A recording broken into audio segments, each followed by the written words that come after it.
We're tearing down internal trade barriers, and we're creating new jobs and opportunities for Ontario workers by unleashing the enormous economic potential of the Ring of Fire. And that's exactly what today's announcement is all about. The Ring of Fire has one of the largest deposits of critical minerals on the planet. These critical minerals are used in everything from advanced manufacturing and semiconductors, which are essential to powering artificial intelligence, and to mobile phones and cars used by families every day. Countries and businesses around the world are competing for these critical minerals, and Ontario has what the world needs.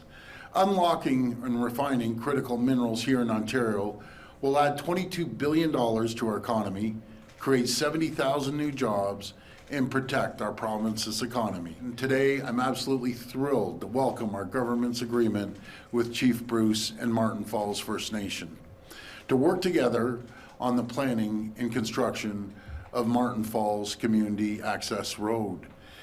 Our agreement will see Marten Falls submit its environmental assessment by next February, so construction on the road can start by next August, as long as the federal government removes the duplicative approval requirements. This agreement also confirms that we will work together to advance the Northern Road Link, northwest of Marten Falls. The Northern Road Link will in turn connect to the Webequie Supply Road and the Ring of Fire, as you can see right behind us. And thanks to our recent agreement with Webequie First Nations, work on Webequie Supply Road is set to begin by next June. Today's agreement commits immediate funding for the procurement of equipment and materials that will be transported this winter road season. And the rest of the resources will be allocated following the community's completion of the environmental assessment, which they will submit in February of 2026, and we've pledged to help support them with real resources in order to complete that. And pending the approvals and consultation, for which we see no barriers, construction will begin this summer. There's been so much talk on the access road, and you know, they were wondering when it was going to happen.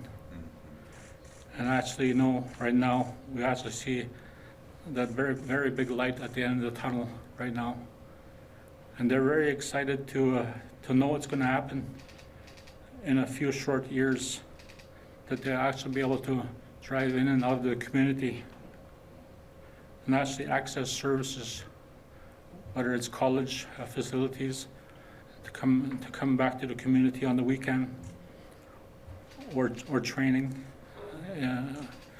Temporary short-term training or longer-term training, whatever it is, that they'll be able to stay home, and or those First Nation members that are off reserve as they come home and build a home in the community.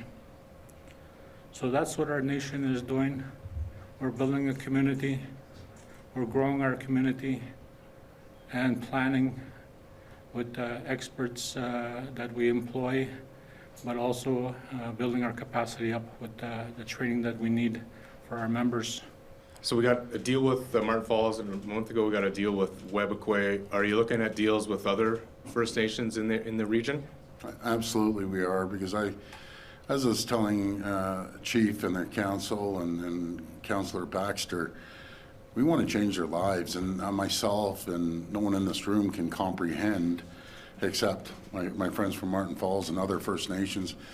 Like, it's as simple as being able to hop in your car and go for a drive, maybe down to Thunder Bay, or being able to hop on a plane. That, you know, I said we gotta pave that runway, and they were saying, like, the dust in the community gets into people's lungs, like stuff we can't even comprehend, or a community center that they're using as their grocery store.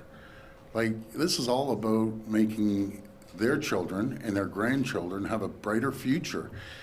And when they told me that they rarely see all the kids come in to these meetings, they all showed up, and when they talked about the road, they all started to clap and cheer.